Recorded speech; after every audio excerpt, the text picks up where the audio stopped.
तो जब यमन का गवर्नर बनाकर भेजा और यमन पर जब फतह हो गई तो अल्लाह के नबी ने कहा, आए माज, यमन के लोगों को तुम इस्लाम की दावत देना तो सबसे पहले उनको कलमे की दावत देना। जबकि इस्लाम की बुनियाद कितनी चीजों पर है? 5। लेकिन आपने क्या कहा, आए माज, जब यमन जाओ तो 5 चीजें लोगों को मत बताना। अगर 5 चीजें लोगों को एक साथ बता दोगे तो भाग जाएंगे, कोई भी इस्लाम के करीब नहीं आएगा, कोई भी इस्लाम के करीब नहीं आएगा। इसलिए धीरे धीरे उनको इस्लाम की दावत देना और एक एक चीज की तरफ बुलाना। पहली चीज कलमे की तरफ उनको बुलाना, कहना कि अल्लाह के अलावा कोई माबूद नहीं और मोहम्मद सल्लल्लाहु अलैहि वसल्लम अल्लाह के रसूल हैं। जब वो पहली चीज पर ईमान ले आए, अल्लाह को अपना माबूद मान लें और मोहम्मद सल्लल्लाहु अलैहि वसल्लम को रसूल मान लें और इस पर जब कायम हो जाएं और पूरे पक्के हो जाएं, तब उनसे कहना कि अल्लाह रब्बुल आलमीन ने तुम्हारे ऊपर दिन भर में 5 टाइम की नमाज फर्ज की है। यानी 5 चीजें एकदम नहीं बताई जा रही है, बैक वक्त नहीं। हिकमत देखिए, होशियारी देखिए, समझबूझ देखिए। अल्लाह के रसूल सल्लल्लाहु अलैहि वसल्लम ये भी कह सकते थे, मास 5 चीजें उनको बता दो, जिसको मानना होगा मानेगा, जिसको नहीं मानना होगा नहीं मानेगा। लेकिन नहीं, 5 चीजें एकदम बैक वक्त नहीं बताई जा रही हैं। पहले कलमे की दावत देना, जब कलमे पर अमल करने लगे तब उनसे कहना कि तुम्हारी ऊपर नमाज भी फर्ज की गई है। जब वो 5 वक्त की नमाज के पाबंद हो जाएं और नमाज किसी भी कीमत पर न छोड़ें, जब वो 5 वक्त नमाज पढ़ने लगे तब उनसे कहना कि अल्लाह रब्बुल आलमीन ने तुम्हारे ऊपर ज़कात भी फर्ज की है, व ईताइज़ ज़कात, तब उनसे कहना कि तुम्हारे ऊपर ज़कात भी फर्ज है। 40 रुपए में 1 रुपया, 100 रुपए में 2.5 रुपया, 1000 में 25 रुपया, 1 लाख में 2500 रुपया। तुम्हारे ऊपर ज़कात भी फर्ज है अगर तुम साहिब इस्तिताअत हो तो। पहले कलमे की तरफ, जब कलमे पर अमल हो जाए तो नमाज की तरफ, और जब नमाज भी पढ़ने लगे तो ज़कात की तरफ, और जब ज़कात भी देने लगे और पक्के हो जाएं तब उनसे कहना कि अल्लाह रब्बुल आलमीन ने तुम्हारे ऊपर रमजान के रोजे भी फर्ज किए हैं। 1 महीने में 30 दिन, 29-30 जो भी होता चांद के हिसाब से। और जब वो रोजे भी रखने लगे और रोजे के भी पाबंद हो जाएं तब उनसे कहना कि तुम्हारे ऊपर पूरी जिंदगी में 1 मर्तबा हज भी फर्ज किया गया है। उलमा बैठे हैं, बुखारी की रिवायत है, पूछिए अल्लाह के रसूल ने क्या कहा। आए मुआज, इस्लाम की बुनियाद है तो 5 चीजों पर, लेकिन 5 चीजें तुम बैक वक्त उनके सामने मत रख देना। अगर 5 चीजें तुम उनको बता दोगे तो कोई इस्लाम कबूल नहीं करेगा, सब भाग जाएंगे। कलमा भी पढ़ो, अल्लाह के अलावा किसी के सामने झुको भी नहीं, नबी को रसूल को अपना नबी भी मानो, मोहम्मद रसूलुल्लाह को, और नमाज भी पढ़ें, ज़कात भी दें और हज भी करें और रोजे भी रखें। इतना मुश्किल काम हमसे नहीं होगा। वो दूर भाग जाएंगे, इस्लाम के करीब नहीं आएंगे। आज हमारे उलमा हजरात गौर करें, क्या आज दावत इसी तरीके से देते हैं लोगों को? कितनी पाबंदियां उनके ऊपर लाद देते हैं, कितनी पाबंदियां उनके ऊपर लाद देते हैं। ये भी नहीं करो, ये भी नहीं करो, ये भी नहीं करो, ये भी हराम, ये भी हराम, ये भी हराम। अब बेचारा कहता है कि इस हिंदुस्तान में रहना है भैया, अगर ये नहीं करेंगे तो हम जाएंगे कहां? अरे एक एक करके बताओ ना। जब एक चीज छोड़ दे तब दूसरी चीज छोड़वाओ ना, जब दूसरी चीज छोड़ दे तब तीसरी चीज छोड़वाओ ना। तुम बैक वक्त सारी चीजें उनके सामने बयान कर दोगे, वो कहेगा ए मुल्ला तू अपनी मुल्लागिरी अपने पास रख, हम ठीक हैं बस। नबी अकरम से सीखो। बुराई तो बुराई होती है, बुराई तो बुराई होती है, लेकिन बुराई को रोकने का अंदाज भी देखिए अल्लाह के नबी सल्लल्लाहु अलैहि वसल्लम का। आपने क्या फरमाया? मन रआ मिनकुम मुनकरन फलयुगय्यिरु बियदिही। जिस बुराई को तुम अपनी आंखों से देखो अगर ताकत है उसको अपने हाथों से दूर करने की तो अपने हाथों से उसको रोक दो। अपने हाथ से अगर उस बुराई को रोक सकते हो तो हाथ से रोक दो, खत्म कर दो।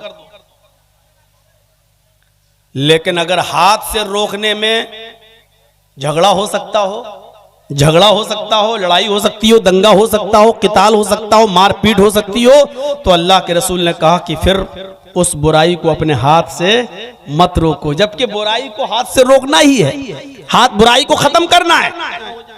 तो अगर फितने का डर हो, फसाद का डर हो, लड़ाई और झगड़े का डर हो, 500 आदमियों की बारात आ रही है, वो बारात आप लोग कहते हो, हम लोग तो डाकू कहते हैं। ये चोर आ रहे हैं, लुटेरे, डाकू, अपने हाथ से रोक लोगे? जर्जी साहब चले बारात को रोकने, नहीं, लड़की वाले के यहाँ नहीं जाइए, शरीयत में लड़की वाले के यहाँ खाना जायज नहीं है, शरीयत में लड़की वाले को खिलाने की इजाजत नहीं दी। अल्लाह के नबी ने लड़की वाले को कुछ भी नहीं कहा कि तुम ये खिलाओ। लड़की के बाप के ऊपर खिलाना पिलाने की कोई जिम्मेदारी है ही नहीं। अब मैं बारात को रोकूं?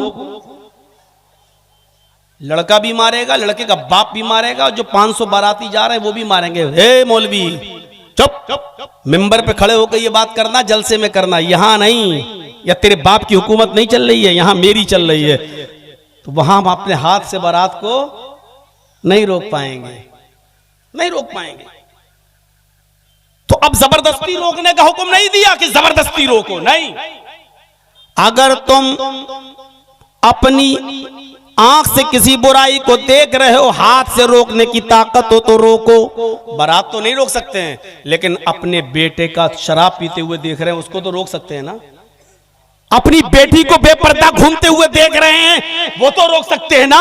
मेरी बेटी कॉलेज में और यूनिवर्सिटी में पढ़ रही है और किसी गैर मुस्लिम लड़के के साथ गुफ्तगू करती है, उससे मोबाइल पे बात करती है, उसके साथ घूमती है, चाय की होटलों में जाती है, कैंटीन में बैठती है, इसको तो हम रोक सकते हैं ना। क्या इसको भी रोकेंगे तो फितना होगा? तो जो अपने ताकत में हो वो काम करिए, और जो ताकत में ना हो तो आप जबरदस्ती उसको मत रोकिए। अल्लाह के नबी ने फरमाया फ़इल्लम यस्तति, अगर तुम्हें अपने हाथ से रोकने की ताकत ना हो, फितना फसाद का डर हो, फ़बिलिसानिही, तो अपनी जबान से मना करिए। अब जर्जीस साहब इस मोबाइल को अपने हाथ से तोड़ नहीं सकते क्योंकि खतरा है मारपीट का, तो अपनी जबान से रोकें। ए भैया ठीक हो जाओ, ए भैया संभल जाओ, जबान से रोकिए, जबान से। और अगर जबान से भी कहने में फितना है, आप जबान से बोलेंगे तब भी लोग लड़ने के लिए तैयार हैं। तू कौन होता है? होता कौन है? तो अल्लाह के नबी ने फरमाया अगर जबान से भी रोकने में फितना और फसाद फैलता हो तो छोड़ दो, जबान से भी मना मत करो। वइल्लम यस्तति फबिक़ल्बिही, तो दिल से बुरा जानो। दिल से बुरा जानने का मतलब क्या? जर्जी साहब मेरी बेटे की शादी हो रही है, मैं बारात की दावत दे रहा हूं, आप चलिए। बारात रोक नहीं सकता, जबान से कहूंगा तो ये फितना फैलाएगा, वो भी सुनने के लिए तैयार नहीं है। अच्छा ठीक है, अब दिल से बुरा जानने का मतलब ये कि जर्जी साहब उस बारात में खुद शामिल ना हो, ठीक है। ना हम जबान से रोकेंगे, ना हम हाथ से रोकेंगे, हम खुद नहीं जाएंगे, हम तो परहेज कर। ये है दिल से बुरा जानना, यानी बुराई को भी जबरदस्ती रोकने का हुक्म नहीं दिया। अगर फितना और फसाद फैलने का डर है, शरीयत ये कहती है बुराई को रोको, लेकिन ताकत हो तो। हजरत उमर खलीफा थे ना, एक शख्स को देखा, हंसेंगे आप, एक शख्स को देखा कि वो ये पैजामा जो था उनका, लुंगी टखने से नीचे था, ये यहां से, और किसी मुसलमान के लिए हलाल नहीं है कि वो टखने से नीचे कपड़ा पहने। टखना समझते हैं ना, ये इससे नीचे कपड़ा पहनना हराम है। मुसलमान क्या करता है, नमाज पढ़ने जाता तब ऊपर कर लेता है, बस ऐसे, और जैसी नमाज पढ़ के निकला फिर नीचे कर लिया। ये किसी भी कंडीशन में हलाल नहीं है। नमाज पढ़ रहे हो तब भी ऊपर होना चाहिए, चल रहे हो फिर रहे हो तब भी ऊपर होना चाहिए।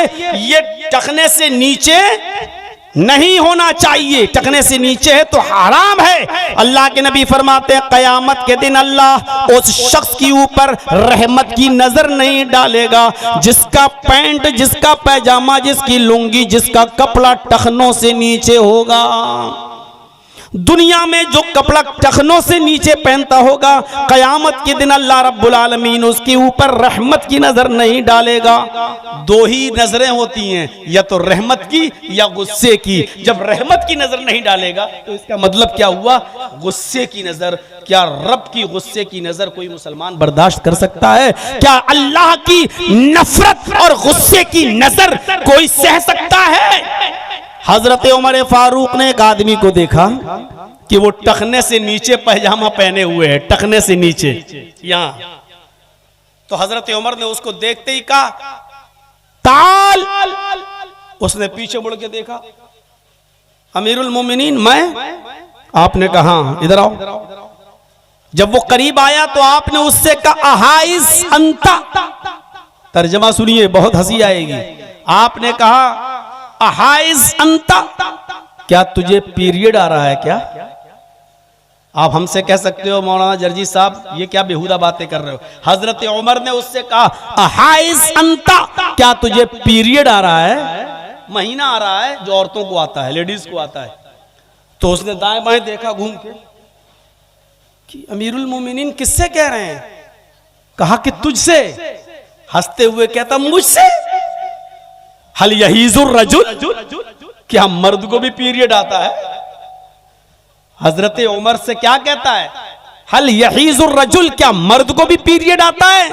तो हजरत उमर ने कहा क्या मर्द भी टखने से नीचे कपड़ा पहनता है? यानी अल्लाह के नबी ने टखने से नीचे कपड़ा पहनने का हक, अधिकार ये औरत को दिया है, लेडीज को दिया है, और ये तू अपना रहा है। अगर औरतों वाला काम कपड़ा पहनने में कर सकता है तो औरतों वाला काम पीरियड भी है, वो भी हो सकता है तुझे। उसने कहा नहीं नहीं नहीं ठीक है, मैं घर जाके छोटा कर लूंगा, अमीरुल मोमिनीन मुझे आप माफ कर दो। हजरत उमर ने कहा नहीं, अब तो मैंने अपनी आंख से देख लिया है और मेरे अंदर अपने हाथ से दूर करने की ताकत है। छुरी मंगवाई और उसका पैजामा जितना ऊपर था नीचे उसको काट के यहाँ तक कर दिया, फाड़ दिया, उसको काट दिया। कहा अमीरुल मोमिनीन मैं घर पे कर लेता। कहा नहीं, मैंने अपनी आंख से देख लिया है, इसलिए अब मैं ही छोटा करूंगा इसको। अपने हाथ से दूर कर दिया। अपने हाथ से बुराई को रोको, ताकत ना हो तो अपने घर की तो रोको।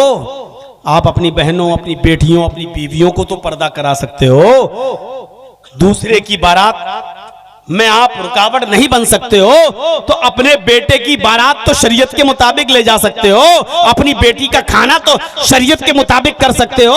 ये जलसे किस लिए होते हैं? इस्लाह मुआशरे के लिए। मेरे भाइयों सुनिए, बहुत जरूरी है हिकमत, दानाई, होशियारी जो दीन के अंदर भी होनी चाहिए और दुनियावी मामले के अंदर भी होनी चाहिए। आइए एक और वाक़ा सुनाऊं आपको, और दिलचस्प वाक़या। आप सुनते जाएंगे, आपको एहसास होगा, आपको एहसास होगा। अल्लाह के नबी जनाब मोहम्मद रसूलुल्लाह सल्लल्लाहु अलैहि वसल्लम के पास एक नौजवान आता है और आकर कहता है अय अल्लाह के नबी, मैं देहाती हूं, नया नया इस्लाम लाया हूं, बुराइयों में डूबा हुआ हूं, मेरे अंदर 4 बुराइयां पाई जाती हैं। तबरानी की और दारमी की रिवायत है, जरा गौर से सुनिएगा, बहुत ज्यादा आप इंजॉय करेंगे इस हदीस को सुनकर। अय अल्लाह के नबी, मेरे अंदर 4 बुराइयां पाई जाती हैं, लेकिन चारों नहीं छोड़ सकता। आपके कहने पर एक छोड़ दूंगा बस। अब कोई जर्जीस से कहे कि मौलाना जर्जी साहब, मेरे अंदर बहुत सी बुराइयां पाई जाती हैं, लेकिन आप कहें तो एक छोड़ दूंगा, तो मैं कहूंगा भाग, छोड़ना तो पूरी छोड़, एक छोड़ दूंगा क्या मतलब? अल्लाह के नबी से कह रहा है अल्लाह के रसूल, मेरे अंदर 4 बुराइयां पाई जाती हैं, आपके कहने पर एक छोड़ सकता हूं, लेकिन चारों नहीं छूट पाएंगी। तो आपने कहा अच्छा ये बताओ कि बुराइयां क्या क्या हैं, बुराइयां क्या क्या हैं, तब हम बताएं कि कौन सी बुराई छोड़ दो।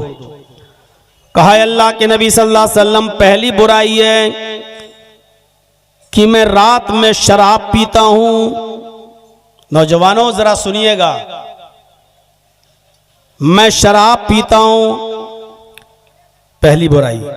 शराब का नशा जब चढ़ जाता है तो मेरी कोई दोस्त है, हम अपनी जबान में कह सकते हैं गर्लफ्रेंड, मेरी एक चाहने वाली है, माशूका है, जिससे मेरे ताल्लुकात हैं।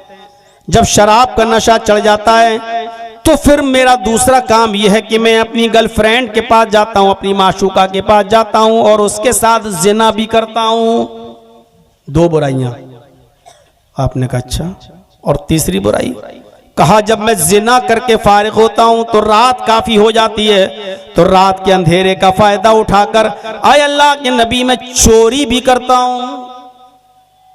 आपने कहा अच्छा, तीन। और चौथा गुनाह? कहा अल्लाह के रसूल बात बात पर मैं झूठ भी बोलता हूं। अगर आप मुझसे पूछेंगे जिना किया था या नहीं, मैं कह दूंगा नहीं। अगर आप कहेंगे चोरी की थी या नहीं, तो मैं कह दूंगा नहीं। आप कहेंगे शराब पीती या नहीं, मैं कह दूंगा नहीं। मैं झूठ बहुत बोलता हूं। चार बुराइयां हैं मेरे अंदर। हिकमत देखिए, होशियारी, दीन की तरफ बुलाने में भी होशियारी और गुनाहों से रोकने में भी हिकमत, तानाई, होशियारी। बंगाल वालों, तुम तो इलेक्शन और चुनाव के मौके पर भी होशियारी नहीं अपना पा रहे हो। इस्लाम तो दीन के अंदर भी दानाई और हिकमत की बात कर रहा है, बुराइयां रोकने में भी हिकमत। तुम अपने दुनियावी मामले में भी हिकमत नहीं अपना पा रहे हो। आज नॉर्मल किस्म की गाय खरीदोगे ना, नॉर्मल किस्म की गाय, तो वो भी 10 से 15 हजार से कम नहीं मिलेगी। नॉर्मल किस्म का बकरा भी अगर आप खरीदोगे ना, तो वो भी 5 से 10 हजार से नीचे नहीं मिलेगा। और एक नॉर्मल किस्म का कुत्ता भी अगर आप खरीदोगे तो वो भी 5,000 4,000 से कम नहीं मिलेगा आपको। नॉर्मल किस्म का कुत्ता, नॉर्मल किस्म के कुत्ते की कीमत फिर भी 4,000 5,000 है। आ जाइएगा हमारी बस्ती में, आ जाइएगा हमारे इलाके में, 200 200 500 500 रुपए में वोट खरीद लिए जाते हैं। ये 500 रुपया लो, कल वहां मोहर लगा देना, वोट बटन दबा देना जहां मैं कह रहा हूं। हमारे वोट की कीमत, हमारे जमीर की कीमत, हमारी हैसियत 500 और 1000 रुपए से ज्यादा की नहीं है। इसीलिए हमें ये दिन देखना पड़ रहे हैं, हमें ये दिन अपनी आंखों से देखना पड़ रहे हैं मेरे भाइयों। तो मेरे साथियों, उसने कहा अल्लाह के रसूल मैं शराब पीता हूं, फिर जिना करता हूं, फिर चोरी करता हूं और उसके बाद मैं झूठ भी बोलता हूं। एक छोड़ सकता हूं। कोई कहे जर्जी साहब एक लड़की से मोबाइल पे बात भी करता हूं, मेरी दोस्ती है कॉलेज की लड़की से, मैं शराब भी पीता हूं, आप बताइए कौन सी चीज छोड़े। मैं कहा हट क्या कहूंगा, हट मुझसे बात मत करना, इतना गंदा है तू इंसान। अल्लाह के रसूल ने उससे ये नहीं कहा कि बड़े गंदे इंसान हो। आप बुराई से नफरत करते थे, बुरे इंसान से नहीं। आपने कहा अगर आज मैंने इसको भगा दिया तो ये इस्लाम भी छोड़ बैठेगा और ये गुनाह भी करता रहेगा। आपने उससे कहा इधर आओ इधर आओ इधर आओ, करीब किया, उदनु मिन्नी, करीब हुआ। आपने उससे कहा शराब पीते हो जी, जिना भी करते हो जी, चोरी भी करते हो जी, सब रात में करते हो जी, झूठ भी बोलते हो कि हाँ, तो चारों नहीं छोड़ पाओगे। नहीं, अल्लाह के रसूल चारों नहीं छोड़ूंगा, फिर एक छोड़ दूंगा। तो आपने कहा एक तो छोड़ोगे ना? कहा एक छोड़ दूंगा। आपने कहा अच्छा झूठ बोलना छोड़ दो। क्या कहा? झूठ बोलना छोड़ दो। हंसने लगा।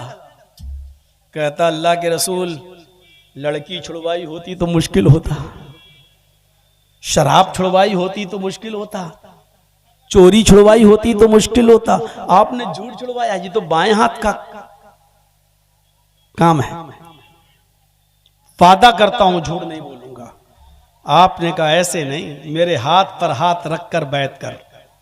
उसने हाथ पे हाथ रखा, अल्लाह की कसम खाकर वादा किया, मैं आपके हाथ पर हाथ रखकर अल्लाह की कसम खाकर वादा करता हूं कि मैं अब झूठ नहीं बोलूंगा। आपने कहा अल्लाह तुझे तेरे वादे पर पक्का रखे। चला गया।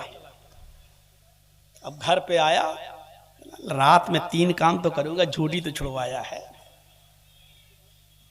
हदीस के अल्फाज सुनन दारमी के, वो शराब पीने के लिए रात में जाता है, शराब की बोतल भी ले लेता है, बल्कि शराब का ढक्कन भी खोल लेता है, बल्कि शराब को अपने मुंह तक भी ले जाता है। लेकिन मुंह तक ले जाने के बाद सोचता है, कल अगर अल्लाह के रसूल ने मुझसे ये सवाल कर लिया कि बता तूने शराब पी थी या नहीं पी थी, अगर कल ये पूछ लिया कि तूने शराब पी थी या नहीं पी थी, अभी तक तो मैं झूठ बोल देता था, नहीं बच जाता था। अब अगर कल अल्लाह के रसूल ने पूछ लिया कि शराब पी थी या नहीं पी थी, और अगर मैंने ये कह दिया कि हाँ पिया था, तो जब मुजरिम खुद अपने जुर्म को कबूल कर लेगा, जब मैं खुद इकरार कर लूंगा, तो अब किसी गवाह की जरूरत नहीं है। फिर मुझे 40 कोड़े मारे जाएंगे, मैदान में खड़ा करके अल्लाह के रसूल कहेंगे इसको 40 कोड़े लगाओ, इसने खुद एतराफ किया है, इसने खुद कबूला है कि मैंने शराब पी। और अगर मैं ये कह देता हूं कि नहीं मैंने शराब नहीं पी, तो एक बुराई छोड़ने का वादा करके आया हूं और अल्लाह की कसम खाकर वादा करके आया हूं। यहां तो बात बात पे कसम खाई जाती है,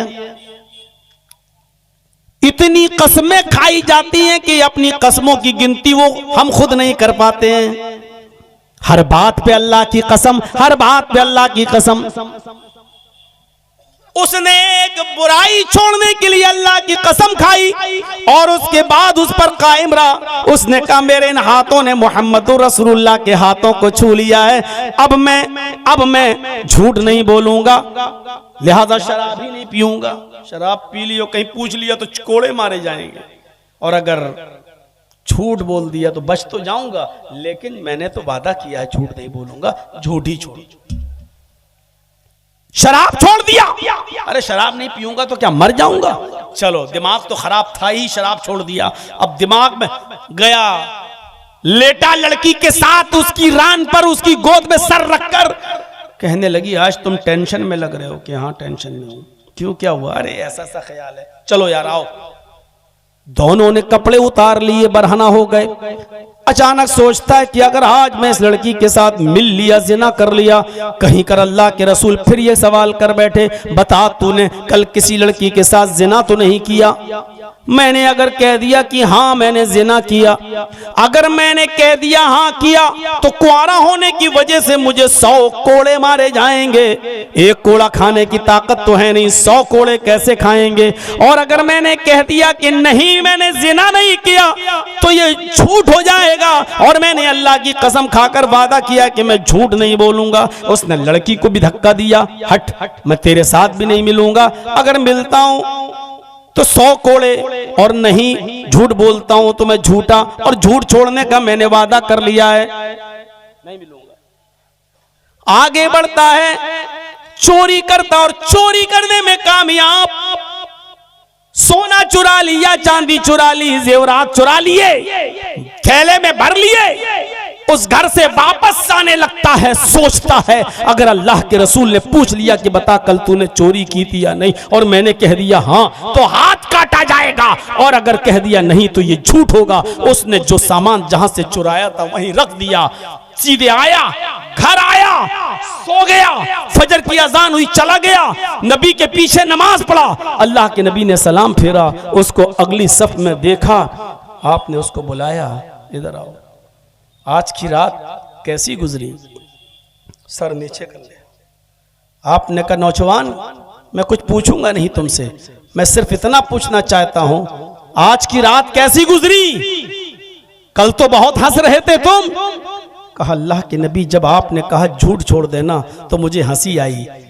आपकी अकल पर कोई बहुत बड़ा काम थोड़ी छुड़वा रहे हैं आप हमसे, झूठ छोड़ने के लिए कह रहे हैं। लेकिन मुझे नहीं मालूम था कि झूठ ही तमाम बुराइयों की जड़ है। आपने झूठ छुड़वाया, इस झूठ ने मेरी सारी बुराइयां छुड़वा दी। कल मैंने ज़िना भी नहीं किया, चोरी भी नहीं की, शराब भी नहीं पी, और झूठ छोड़ने का वादा तो कर ही लिया आपसे। आपने कहा मैं जानता हूं अल किज़्बु रासुज़्ज़ुनूब, झूठ ही तमाम बुराइयों की जड़। ईमानदारी के साथ बताइए कैसी हिकमत है।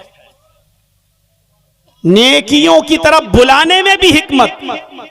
नमाज की तरफ बुलाना, नमाज पढ़ने लगे तब कहना रोजा, रोजा भी रखने लगे तब कहना ज़कात, ज़कात भी देने लगे तब कहना हज। एक एक करके नेकियों की तरफ भी हिकमत और बुराइयों से रोकने में भी हिकमत। आज हमारे पास क्या हिकमत है?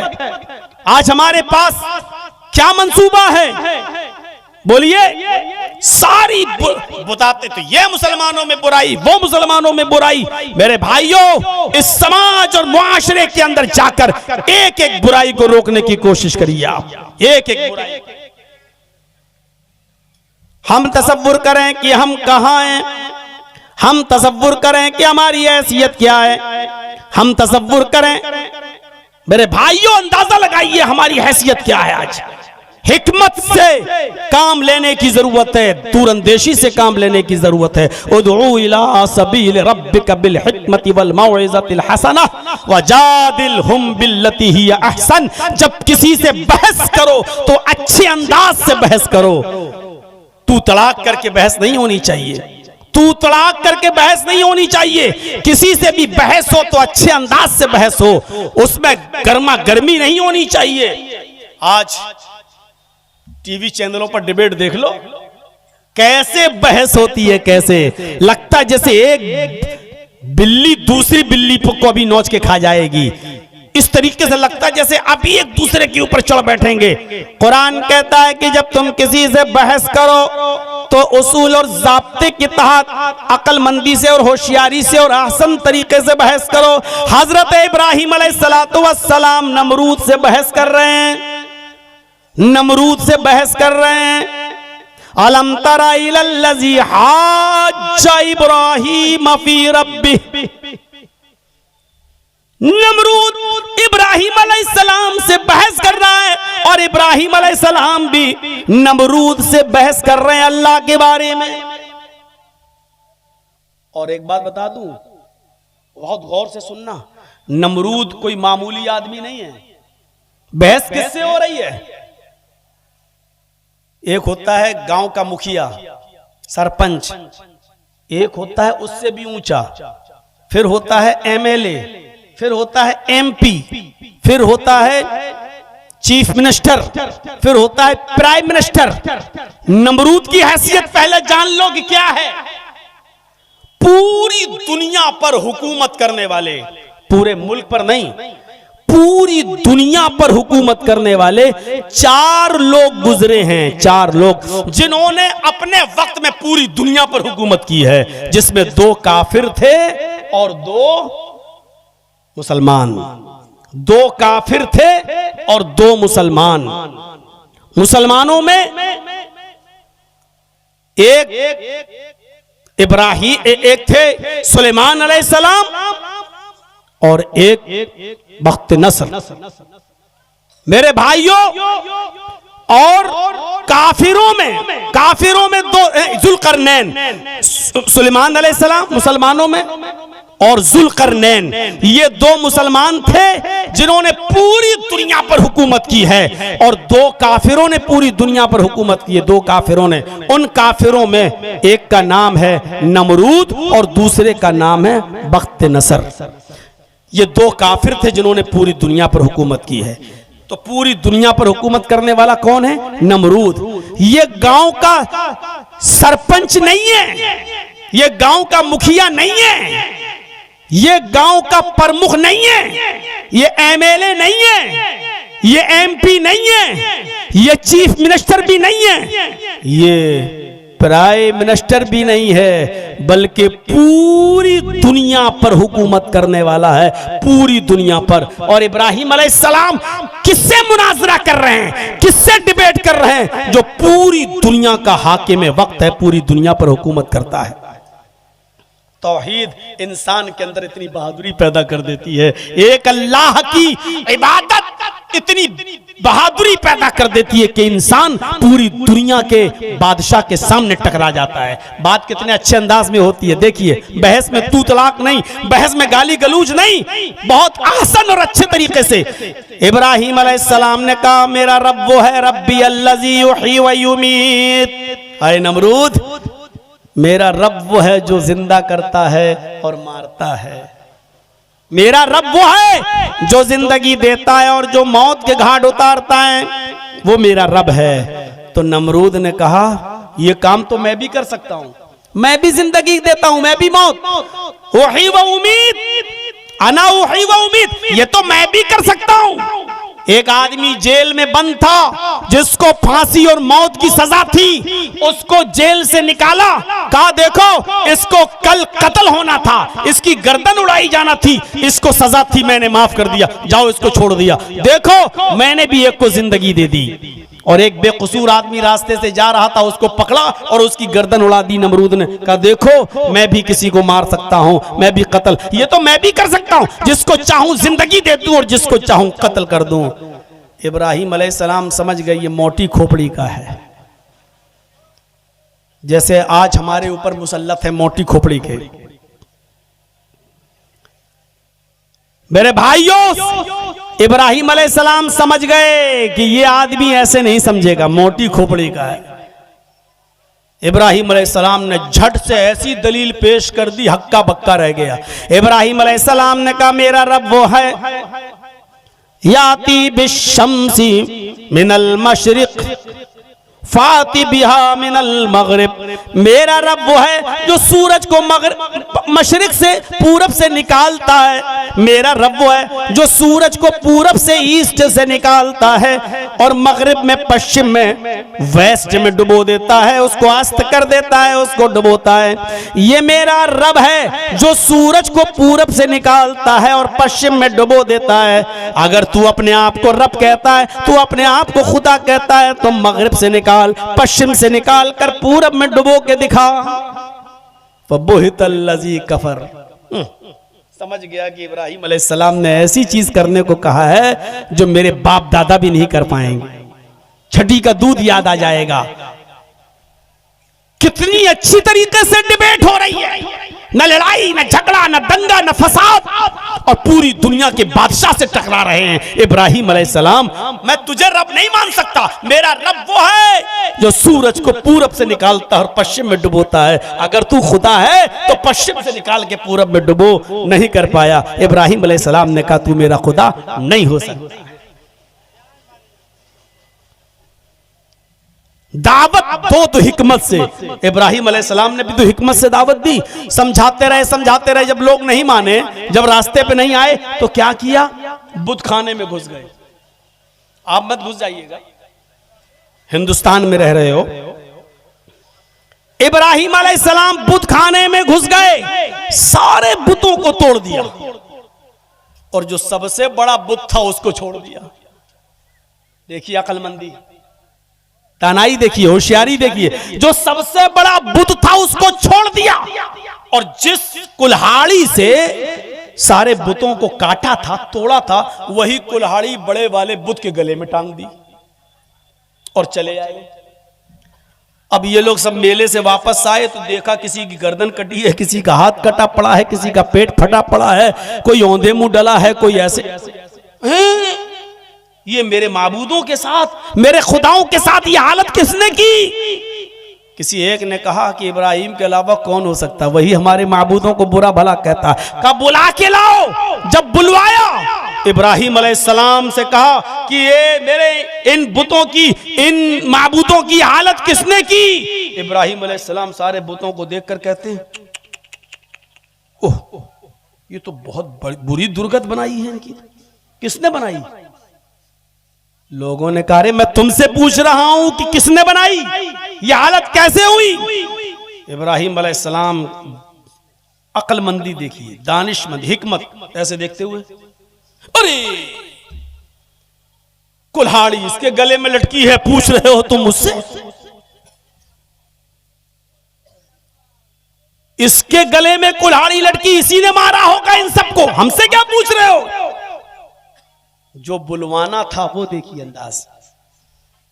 हाय इब्राहिम तुम अच्छी तरीके से जानते हो ये बड़ा बुत उतर भी नहीं सकता, कुल्हाड़ी पकड़ भी नहीं सकता, चल भी नहीं सकता, यहां आ भी नहीं सकता, कुल्हाड़ी चला भी नहीं सकता, मार भी नहीं सकता, ये कुछ नहीं कर सकता,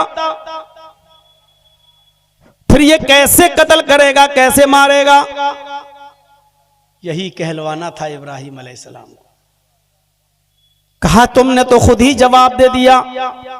मेरे भाइयों यही तो मैं तुम्हें समझाता हूं कि जो उतर न सके, जो चल न सके, जो खा न सके, जो पी न सके, जो यहां तक ना आ सके, बल्कि जिनको मारा वो भी तुम्हारे खुदा थे। जो अपने आप को ना बचा सकें वो तुम्हें क्या बचाएंगे। जो अपनी टांग कटने से अपनी हिफाजत न कर पाए, अपनी गर्दन कटने से अपनी हिफाजत न कर पाए, वो तुम्हें क्या बचाएंगे। इसीलिए तो कहता हूं उसकी इबादत करो जिसने हम सबको पैदा किया, उसी के सामने झुको।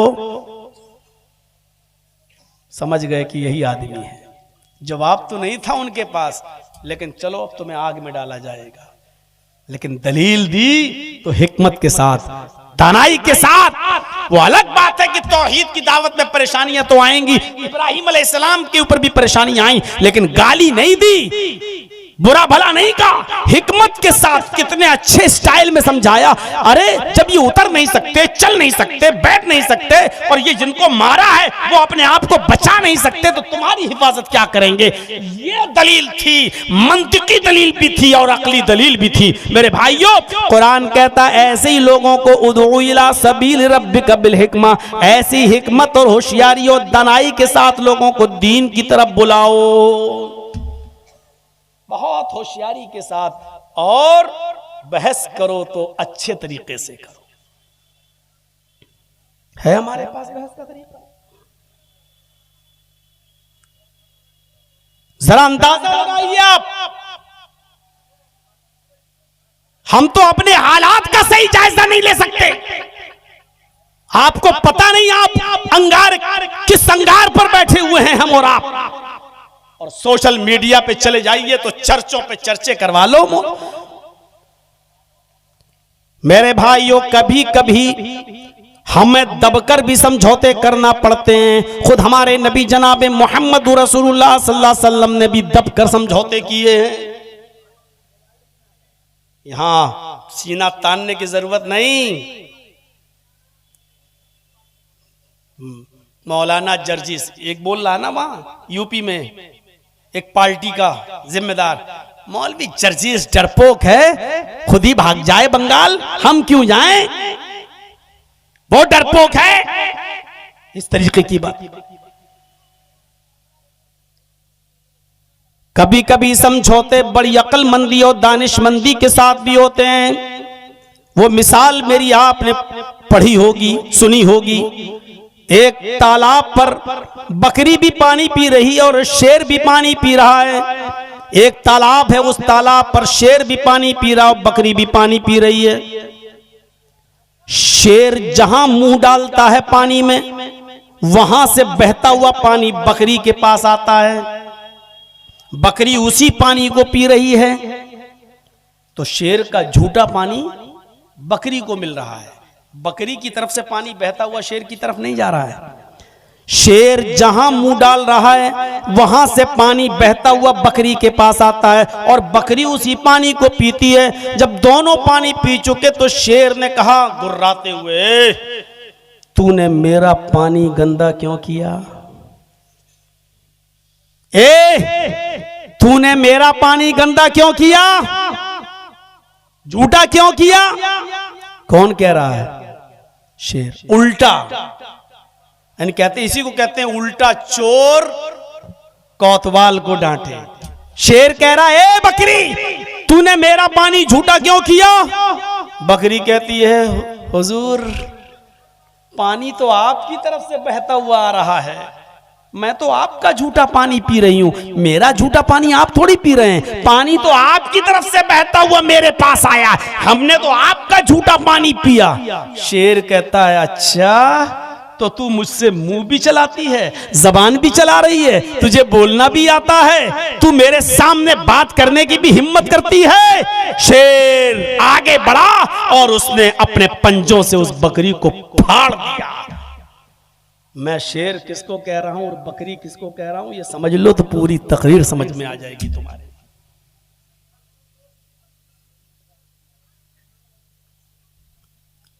आप जुमे की नमाज भी मस्जिद के बाहर 5 मिनट की नमाज आप नहीं पढ़ सकते हो, नहीं पढ़ सकते हो। मस्जिद के अंदर ही नमाज पढ़ो, मस्जिद के बाहर नहीं। लेकिन तुम्हारे लंगर रोड पे चलेंगे खुलकर, तुम्हारे कांवड़िए सरेआम घूम के चलेंगे सड़कों पर, जाम लगाते हुए उसके ऊपर हेलीकॉप्टर से फूलों की बारिश भी होगी। जहां चाहेंगे वहां रुक जाएंगे और डेरा डालेंगे। अगर आप ये कहो ठीक है साहब हम अपनी नमाजें तो मस्जिद में पढ़ेंगे, लेकिन आपके भाई भी तो बाहर में लंगर डालते हैं, खाने खिलाते हैं, सड़कें जाम करते हैं, होली का रंग सड़कों पर खुलेआम फेंका जाता है, सड़कें जाम होती हैं, तो आपसे कहा जाएगा तेरे मुंह में जबान भी है, तुझे बोलना भी आता है, तू हमारे खिलाफ होता कौन है बोलने वाला। मेरे भाइयों यही चीज मैं समझाने की कोशिश कर रहा हूं बंगाल के लोगों को, जिसकी बुनियाद पर हमें आज चैनल वाले डिबेट में लाने की कोशिश करते हैं और दिखाते हैं कि देखो ये कितना भयभीत कर रहा है मुसलमानों को, ये कितना डरा रहा है मुसलमानों को। यह समझने की कोशिश करिए। आप नहीं बोल सकते हो साहब, आप कौन होते हैं बोलने वाले, ये कहने वाले।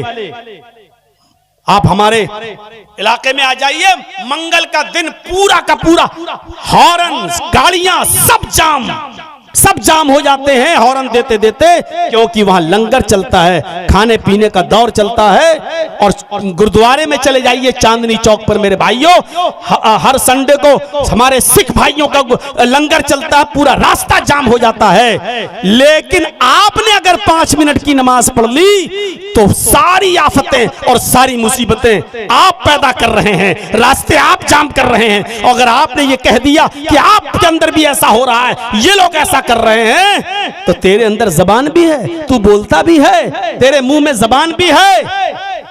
ये सूरत हाल है आज हमारी। इस कंडीशन को समझने की जरूरत है, हिकमत को। मेरे भाइयों,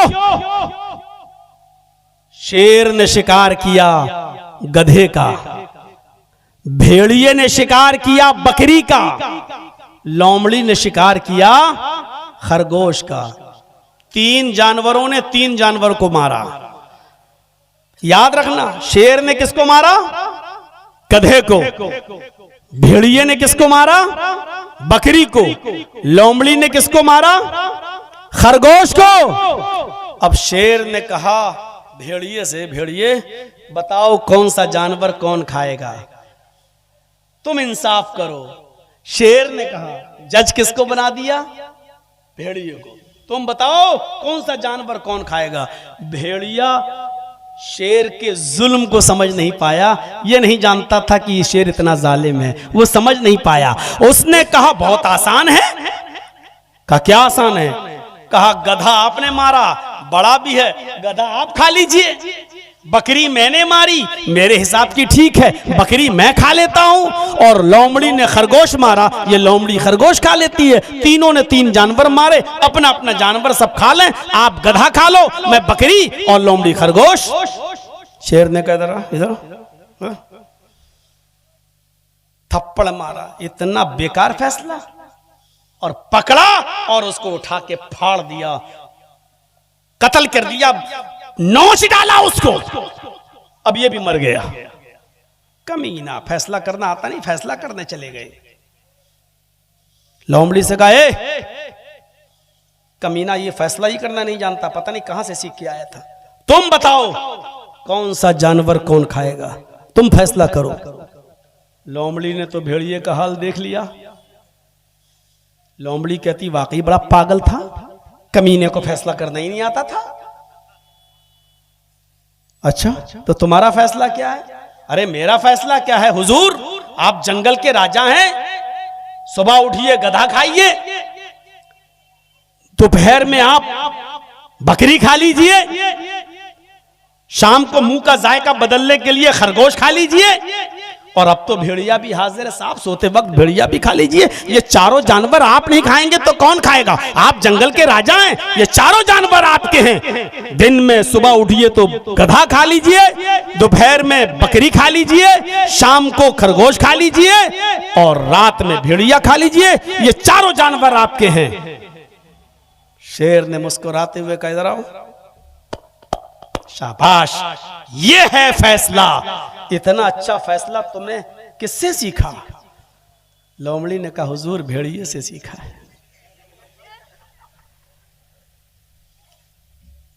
लोमड़ी ने कहा, हुजूर भेड़िए से सीखा है। शेर ने कहा, तुम समझदार हो। समझदार थी, जान बचा ली।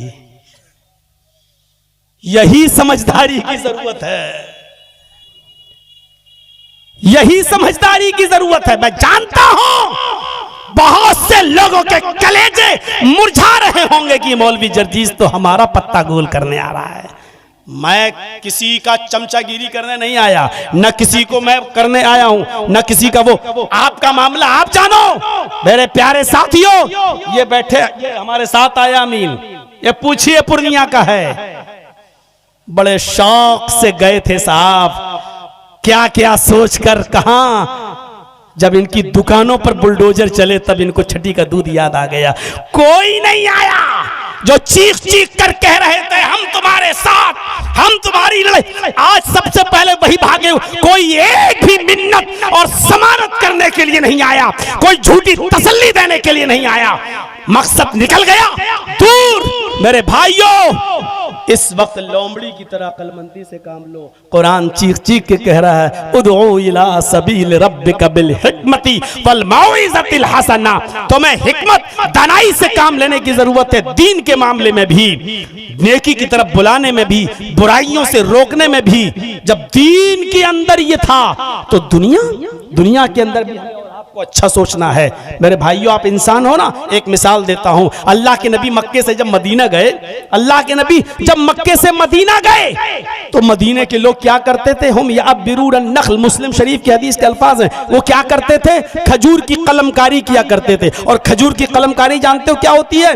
वो क्या कहते थे? ये नर खजूर का गाभा है, ये मादा खजूर का गाभा है। ये नर है, ये मादा है। और दोनों को ऐसे जमीन में बोते थे। और ये बिलीफ था, ये अकीदा था कि ऐसे ज्यादा खजूर पैदा होंगी, ऐसे ज्यादा खजूरें पैदा होंगी। तो वो खजूर में क्या बनाते थे? ये नर खजूर का गाभा, ये मादा खजूर का गाभा, ये मेल, ये फीमेल, और ऐसे बोते थे। तो अल्लाह के नबी जब मदीने में गए तो अल्लाह के रसूल ने कहा, माज़ा तस्नऊन, ये तुम क्या करते हो? ये नर, ये मादा। अल्लाह के रसूल, ऐसे खजूरें ज्यादा पैदा हो जाती हैं, नर मादा बना देता हूं तो खजूरें ज्यादा पैदा हो जाती हैं। अल्लाह के नबी ने फरमाया, लौ लम तफअलू लकान खैरन, अगर तुम ऐसा न करते तो अच्छा होता, अगर ऐसा न करते तो अच्छा होता। उन्होंने छोड़ दिया, कहा नहीं करेंगे, ठीक है। फतरकूहु, छोड़ दिया। फनक़सत, खजूर कम पैदा हुए। जब उन लोगों ने ऐसा नहीं किया तो खजूर कम पैदा हुए। उन्होंने शिकायत की, अल्लाह के रसूल, हम जैसा पहले बोते थे उससे खजूरें बहुत पैदा होती थी, आपने कहा ऐसा ना करते तो अच्छा होता, तो हमने छोड़ दिया। तो अल्लाह के नबी, फिर क्या हुआ? हमारे खजूरों में नुकसान हो गया, बहुत घाटा हो गया। तो अल्लाह के नबी ने फरमाया, इन्नमा अना बशर, मैं भी तो इंसान हूँ। क्या कहा? मैं भी तो इंसान हूँ। इज़ा अमरतुकुम बिशैइन मिन अम्रि दीनिकुम, जब मैं तुम्हें तुम्हारे दीन की कोई बात बताऊं तो ले लिया करो। व इज़ा अमरतुकुम बिशैइन मिन अम्रि दुनियाकुम फइन्नमा अना बशर, बशर, जब मैं तुम्हें तुम्हारी दुनिया की कोई बात बताऊं तो तुम ले भी सकते हो, छोड़ भी सकते हो। यानी अगर मेरी बात इंसान होने की हैसियत से अगर आपको नुकसान पहुंचा रही है तो तुम जैसा पहले करते थे वैसा करो। यानी तुम अपनी दुनिया को मुझसे ज्यादा अच्छी तरह समझते हो, अपने कारोबार को मुझसे ज्यादा अच्छा समझते हो। बंगाल वालों, मौलाना जर्जीस की बातों में मत आना। तुम अपना मामला हमसे अच्छा समझते हो, तुम अपने इलाके के हालात हमसे अच्छा समझते हो, तुम अपने यहाँ के मिजाज को हमसे अच्छा समझते हो। तुम अपने मिजाज से काम करना। मौलवी जर्जीस की बातों में क्यों आए हो? मौलवी जर्जीस अब तो यूपी नहीं संभाल पा रहा, तुम्हारा क्या सवाल है? तुम अपने इलाके को देखो। मेरे भाइयों, ये हिकमत और दानिशमंदी की जरूरत है आज हमें और आपको सबको। और सुनिए, क्या बात बताने की जब आई तो बता देता हूं मेरे भाइयों। अल्लाह के नबी के पास एक नौजवान आया, और सुनो नौजवानों सुनो, एक नौजवान आया और कहता, अल्लाह के रसूल मस्जिद में। अरे अल्लाह के रसूल, क्या मुझे जिना की इजाजत दीजिए। पूछो उलमा से, भाई हकीकी रिवायत है, इजाजत किसकी मांग रहा है? जिना करने की। दुनिया में सबसे बुरा काम शिर्क के बाद क्या है? जिना। किसी की मां, बहन, बेटी के साथ गलत ताल्लुकात, नाजायज ताल्लुकात कायम करना। वो किस चीज की परमिशन मांग रहा है? दुनिया के सबसे गंदे काम की। और किससे मांग रहा है? दुनिया के सबसे बेहतर और अच्छे इंसान से, मुहम्मदुर रसूलुल्लाह से। नौजवानों, ये वाकया जरूर सुन लीजिएगा। अल्लाह के नबी से कहता है, अल्लाह के रसूल मुझे जिना की इजाजत दीजिए। जिना के लिए मेरे पास इंतजाम है, यानी मेरी कोई दोस्त है, मेरी गर्लफ्रेंड है, मुझे बस परमिशन दीजिए। अब सहाबा किराम उसको ऐसे कोहनी मार के कह रहे हैं, चुप चुप चुप, क्या क्या बोल रहा तू? अल्लाह के नबी ने कहा, नहीं साथियों, इधर आओ। मस्जिद में जिना की इजाजत दुनिया की सबसे मुबारक हस्ती के सामने, दुनिया के सबसे गंदे काम की।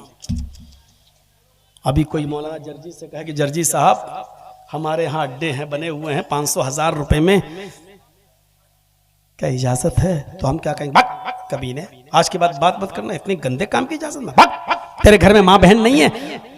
ये समझाने का अंदाज है आज हम लोग। अल्लाह के नबी के सामने वो कह रहा, साहबा भी कह रहे हैं, क्या मांग, चुप। अल्लाह के नबी कहते, नहीं इधर आओ, उदनु मिन्नी, मेरे करीब हो जाओ। बुलाया, क्या कह रहे हो? खुल के कहो, क्या कहते हो? अल्लाह के रसूल, मैं जिना करना चाहता हूं, एक लड़की से दोस्ती है मेरी, आपकी परमिशन की जरूरत है। आपने कहा ठीक है, मैं दे दूंगा परमिशन, लेकिन सुनो, जो काम तुम उस लड़की के साथ करना चाहते हो, अगर मैं तुमसे ये कहूं ये काम तुम अपनी माँ के साथ करो तो करोगे? क्या अंदाज था समझाने का। जो काम तुम उस लड़की के साथ करना चाहते हो, अगर मैं तुमसे ये कहूं कि ये काम तुम अपनी माँ के साथ करो, इसलिए कि जो चीज उसके पास है वही तुम्हारे माँ के पास भी है। सोचोगे आप? उसने कहा, फिदा का भी वो उम्मी या रसूल अल्लाह, अय अल्लाह के नबी, मेरे माँ बाप आप पर कुर्बान, मैं ऐसा नहीं कर सकता। कौन शरीफ इंसान है जो अपनी माँ के साथ जिना करेगा? आपने कहा अच्छा ठीक है, अपनी बहन के साथ ये काम करोगे? उसने कहा, अल्लाह के नबी सल्लल्लाहु अलैहि वसल्लम, मेरे माँ बाप आप पर कुर्बान, कोई भी शरीफ इंसान अपनी बहन के साथ भी ये काम नहीं करेगा। आपने कहा, अपनी बेटी के साथ ये काम करोगे? उसने कहा, अल्लाह के नबी, कोई भी शरीफ इंसान अपनी बेटी के साथ भी ये काम नहीं कर सकता। आपने कहा, अच्छा ऐसा करो, अपनी खाला के साथ ये काम कर लो। उसने कहा, कोई शरीफ इंसान अपनी खाला के साथ भी ऐसा नहीं कर सकता। आपने फरमाया, अपनी फूफी के साथ ये काम कर लो। कहता, मेरे माँ बाप आप पर कुर्बान, आए अल्लाह के नबी, कोई भी शरीफ इंसान अपनी फूफी के साथ भी ये काम नहीं कर सकता। आपने कहा, जिस लड़की के साथ तुम जिना की परमिशन मांग रहे हो, वो भी किसी की माँ होगी, वो भी किसी की बहन होगी, वो भी किसी की बेटी होगी, वो भी किसी की फूफी होगी, वो भी किसी की खाला होगी। जब तुम अपनी बहन और बेटी के साथ, अपनी माँ के साथ ये काम करना गवारा नहीं कर रहे हो, और ये भी नहीं चाहते हो कि कोई दूसरा तुम्हारी माँ बहन बेटी के साथ ये काम करे, तो फिर दूसरा ये कैसे चाहेगा, जिसकी वो बहन होगी बेटी होगी भी, वो कैसे पसंद करेगा कि मेरी बहन के साथ, मेरी बेटी के साथ, मेरी फूफी के साथ ये गलत काम हो? कैसे बर्दाश्त करेगा? बोलो। तुम करोगे? कहा नहीं। तो फिर वो कैसे करेगा अगर उसको पता चलेगा तो? कहने लगा अल्लाह के नबी आपने जैसे समझाया मुझे अच्छी तरीके से इल्म हो गया, मेरे सर पे हाथ फेरिए और मेरे लिए दुआ करिए। अल्लाह के नबी ने उसके सर पे हाथ फेरते हुए फरमाया, आय अल्लाह इस नौजवान की नजरों की हिफाजत फरमा। उस नौजवान का बयान है कि उस दिन की तारीख से फिर मेरी नजर किसी लड़की तो छोड़ो किसी हराम चीज की तरफ मेरी नजर नहीं उठी। इस अंदाज से समझाते थे, डायरेक्ट ये नहीं कहते थे भाग जिना की इजाजत लेने आया, नहीं। आपने कहा इधर आओ, समझाया तो ऐसे समझाया कि ये काम क्या तुम अपनी माँ के साथ करोगे, अपनी बहन के साथ करोगे, अपनी बेटी के साथ करने को तैयार हो, अपनी फूफी और चची के साथ करने को तैयार हो। उसने हर बात पे कहा नहीं। आज भी किसी से पूछा जाए तो वो यही कहेगा कि नहीं। मेरे इटावा में एक रिक्शे वाला था, बहुत पुरानी बात है, मेरे इटावा में एक रिक्शे वाला था, एक अमीर आदमी उस आदमी के रिक्शे पर बैठता है और इत्तेफाक देखिए उससे कोई झगड़ा हो जाता है किसी बात का। वो अमीर आदमी बड़ा सोर्स वाला था, उसने मारा पीटा और झगड़े का इल्जाम उस लड़के के ऊपर, उस रिक्शे वाले उस गरीब आदमी के ऊपर लगा दिया और उसको जेल भिजवा दिया और ऐसा घिनौना इल्जाम लगवाया जिस पर उसको 4 साल की सजा होती है। उसके बाप नहीं थे, उस लड़के की मां नहीं थी, सिर्फ एक बहन थी। वो बहन भी 17-18 साल की हो चुकी थी। उसको सिर्फ जेल में फिक्र थी तो अपनी बहन की फिक्र थी कि मेरी बहन, पूरी जिम्मेदारी मेरे ऊपर। मैं अपनी बहन के हाथ पीले करने वाला था, उसकी शादी रिक्शा चला चला कर कमा कमा कर अपनी बहन की शादी करने की तैयारी कर रहा था, लेकिन मुझे को जेल में डाल दिया गया। 4 साल तक उसने अपनी बहन का चेहरा नहीं देखा और 4 साल के बाद जब अपनी सजा पूरी करने के बाद जब अपने घर लौटा तो क्या देखता है कि मेरे गांव का एक बुजुर्ग आदमी, मेरे गांव का एक मोतबर आदमी मेरी बहन को अपने घर में अपनी बेटी की तरह रखे हुए है। उसने उसकी परवरिश की, खिलाया पिलाया और आराम से रखा। उसके बाद वो लड़की, वो बहन जब अपने भाई के सीने से चिपकती है, रोती है, आंखों में आंसू आते हैं, तो इस लड़की ने रोते हुए कहा कि भाई अगर ये अब्बू ना होते, ये बुजुर्ग ना होते तो आपकी बहन मुंह दिखाने के लायक न रहती। मैंने सोच लिया था कि अपने भाई को जेल से छुड़ाने के लिए मुझे कुछ भी करना पड़े, मुझे अपना जिस्म ही क्यों ना बेचना पड़े, लेकिन मैं आपको जेल से छुड़ाऊंगी। लेकिन इस बुजुर्ग ने मेरी बड़ी इज्जत की है, अपनी बेटी की तरह रखा है, इसलिए मेरा हौसला बढ़ता गया। आए मेरे भाई, अगर ये बुजुर्ग ना होता तो आज आपकी बहन आपको मुंह दिखाने के लायक ना होती। जैसी उसने ये कहा, इस रिक्शे वाले भाई ने अपनी बहन का मुंह पकड़ लिया और कहा, खामोश, चुप चुप खामोश। दुनिया में ऐसा कोई मर्द पैदा ही नहीं हुआ है जो मेरी बहन पर गलत नजर डाल सके।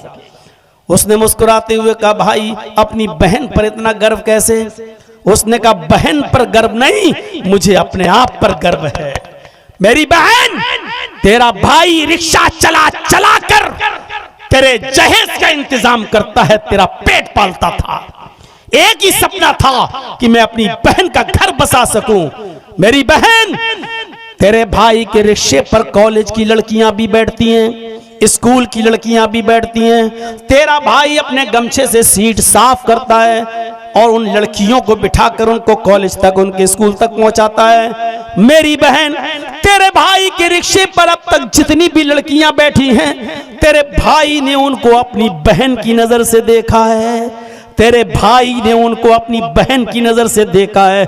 जब मैंने किसी की बहन बेटी पर गलत नजर नहीं डाली, जब मैंने हर एक को अपनी बहन की नजर से देखा है, जब मैंने किसी की बहन पर गलत नजर नहीं डाली, तो ऐसा कौन माँ का लाल है जो मेरी बहन पर गलत नजर डाले?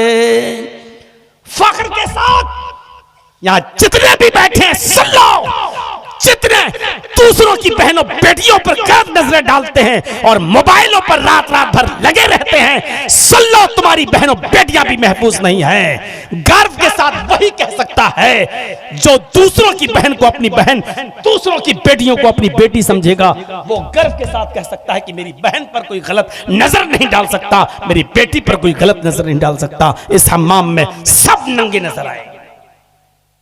है इतनी हिम्मत, है इतनी जुर्रत, है इतनी बहादुरी जो ये कह सको मेरे भाइयों, हमें और आपको पहचानना पड़ेगा अल्लाह के रसूल इस तरीके से बुराइयों को रुकवा रहे हैं, नहीं भगा नहीं रहे हैं। आप कह रहे हैं अपनी बहन के साथ, अपनी माँ के साथ करोगे नहीं, आखिरकार शर्मिंदा होता है और आप उसके लिए दुआ करते हैं। अपने आप को बुराइयों से बचाओ, इस हद तक बचाओ कि अल्लाह के नबी रमजान के महीने में एतिकाफ में बैठे हुए हैं। एतिकाफ समझते हैं ना, एतिकाफ में बैठे हुए हैं। दो बीवियां अल्लाह के रसूल सल्लल्लाहु अलैहि वसल्लम से मुलाकात करने के लिए आती हैं। दो बीवियां, नबी की दो बीवियां मुलाकात करने आती हैं। अगर कोई मर्द मस्जिद में एतिकाफ में बैठा है तो उसकी बेटी मिलने आ सकती, उसकी बीवी भी उससे मिलने आ सकती है, कोई बुराई नहीं है। अल्लाह के नबी एतिकाफ में बैठे हैं, आपकी दो बीवियां आपसे मिलने आई, थोड़ी देर रुकी, घर की बात हुई और चलने लगी। आप अपनी दोनों बीवियों को मस्जिद के दरवाजे तक छोड़ने आए। उन दोनों बीवियों ने सर छिपा रखा था, उन्होंने अपने हाथों में सॉक्स, हाथों में ग्लव्स और पैरों में सॉक्स पहन रखे थे। अल्लाह के नबी जब अपनी बीवियों को मस्जिद के दरवाजे पर छोड़ने आए तो दो अंसारी नौजवानों को आते हुए देखा। आपने उन दोनों अंसारियों को बुलाया, आए अंसारी नौजवानों इधर आओ। वो दोनों नौजवान अंसारी जब अल्लाह के नबी के करीब आते हैं तो आप कितनी शानदार अंदाज में कहते हैं, आए नौजवानों, आए अंसारियों, ये दोनों मेरी बीवियां हैं, ये दोनों मेरी बीवियां हैं, शक मत करना।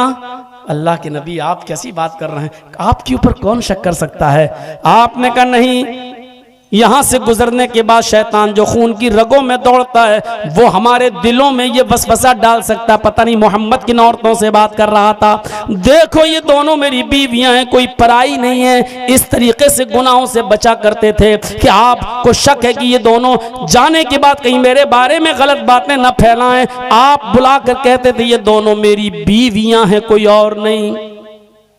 शरीयत तो ये कहती है कि साली भी अपनी बहनोई की मोटरसाइकिल पर नहीं बैठ सकती, और शरीयत तो ये कहती है कि कोई भाभी भी अपनी देवर के साथ ससुराल से घर नहीं आ सकती, मैके से घर नहीं आ सकती ससुराल, और न ससुराल से अपने मैके जा सकती है। देवर होता कौन है?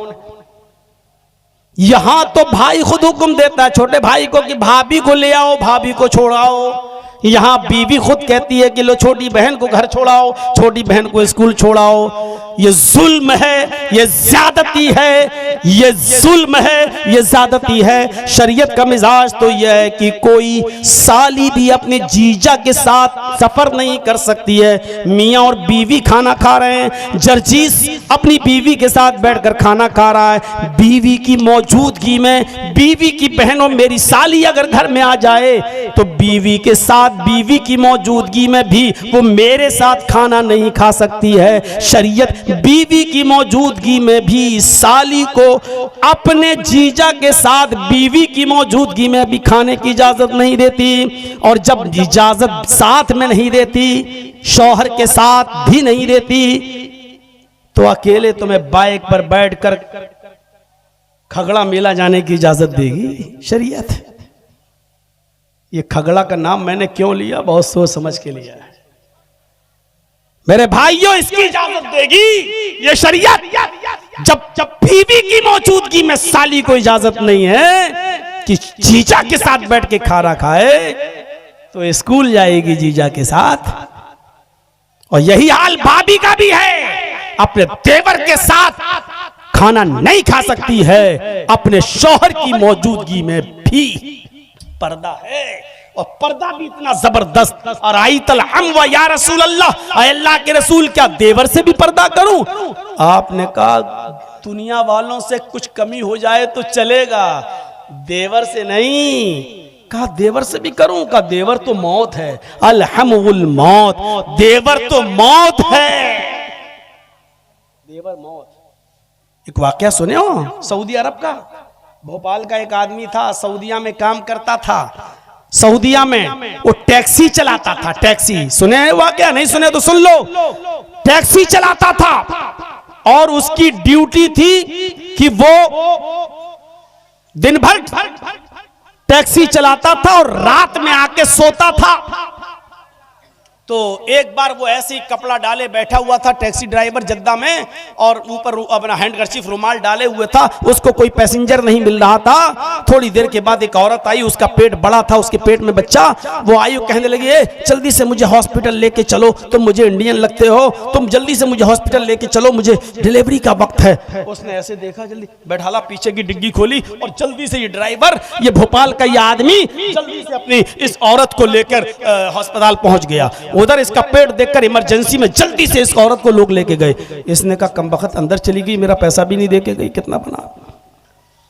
उससे कहा बैठो बैठो, अभी बैठो, चेकअप हो जा। इसने सोचा पता नहीं कितनी देर लगेगी, क्या लगेगी। अच्छा, इससे पूछा तुम उस औरत को लेके आए हो जो अभी अंदर गई? कहा जी। अपना मोबाइल नंबर लिखो इस पर। तो मोबाइल तो चलता नहीं था उस वक्त, उसने जल्दी से अपने घर का लैंडलाइन का नंबर लिख दिया कि ये मेरा है, और जब वो औरत सही हो तो मुझे बता देना भैया, मैं इससे पैसे ऐसे लेते हुए निकल जाऊंगा, अभी पता नहीं क्या है। ये चला गया अपने घर। रात में अपने घर सोया, सुबह फजर में उठा, घंटी बज गई, फोन की, हेलो जी, कल आप उस औरत को लेके आए थे? जी जी जी जी, हॉस्पिटल में छोड़ा था, अब वही बोल रहे हैं? जी। अरे यार, कहां अपनी बीवी को तुम छोड़ के चले गए हो? हैं? बताओ, बेचारी रात भर परेशान रही, जल्दी आओ, जल्दी आओ, तुम्हें याद कर रही है, लड़का हुआ है तुम्हें। उसने कहा, ए डॉक्टर, दिमाग ठीक है तेरा? अच्छा हुआ ये फोन मैंने उठाया, मेरी बीवी ने नहीं उठाया, वरना यही महाभारत का युद्ध हो जाता। कहा आ रहे हो या नहीं आ रहे हो? इंडियन लोग बड़े कमीने होते हैं, पहले ये सब कर लेते हैं, बाद में कहते हैं कि बीवी नहीं है मेरी, इधर जल्दी आओ, नहीं तो अभी पुलिस भेजता हूं तुम्हारे घर। नहीं नहीं नहीं, मैं आ रहा हूं। सीधे गया ड्राइवर टैक्सी चलाते हुए और सीधे उसी रूम में पहुंचा जहां ये लड़की औरत थी, और डांटते हुए कहता, कमबख्त, चुड़ैल, नागिन, डाइन, मैं ही मिला था हैं इस बच्चे का बाप कहलाने के लिए? तुझे शर्म नहीं आई? मैंने तेरे साथ हमदर्दी की और यहां तक लेके आया, बजाय मेरे पैसे देने के इस बच्चे का बाप मुझे बता रही है। अब रो के कहती, अरे आपको क्या हो गया है? थोड़ी सी लड़ाई में आप इतनी बड़ी सजा दे रहे हैं। अरे हर मियां बीवी में लड़ाई हो जाती है, थोड़ी सी सजा का आप इतना बड़ा मुझे अरे वो तो गले पड़ गई इसके। इसने कहा, डॉक्टर साहब ये मेरी बीवी नहीं है। बहुत हुज्जत चली, वो कहती है अल्लाह की कसम इसी का बच्चा है, और ये कहता है अल्लाह की कसम इसका बच्चा मेरा बच्चा नहीं है। मामला इतना तूल पकड़ गया, इतना तूल पकड़ गया कि डॉक्टरों ने आके कहा, अच्छा रुको, अभी डीएनए टेस्ट करता हूं तुम्हारा इस बच्चे के खून से। और जैसे ही बच्चे का ब्लड और इसका ब्लड लिया तो औरत कहती है कि डॉक्टर साहब, मशीनें कभी कभी गलत रिपोर्ट भी दे देती हैं। अभी आदमी कहता, चुप, गलत रिपोर्ट दे देती हैं मशीनें, गलत रिपोर्ट देती हैं, तू गलत है। डॉक्टर ने कहा कोई बात नहीं, 2 दिन में पता चल जाएगा, जाओ 2 दिन के बाद आना। अब ये 2 दिन के बाद जब रिपोर्ट आई तो डॉक्टर ये गया भागते हुए, कहा डॉक्टर साहब क्या हुआ?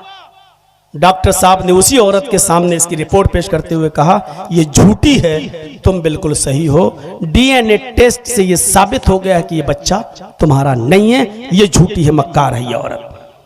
अब औरत कहती, डॉक्टर साहब मैंने कहा था ना कि मशीनें कभी कभी गलत रिपोर्ट दे देती है, ये डॉक्टर साहब ये बिल्कुल गलत है, मैं फिर कसम खा के कहती हूँ ये इसी का बच्चा है।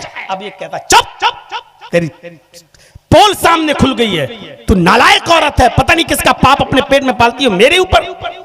अब गरीबान पकड़ लेती है, डॉक्टर साहब इसी का बच्चा है। डॉक्टर साहब सर पकड़ के कहते, छोड़ इसको।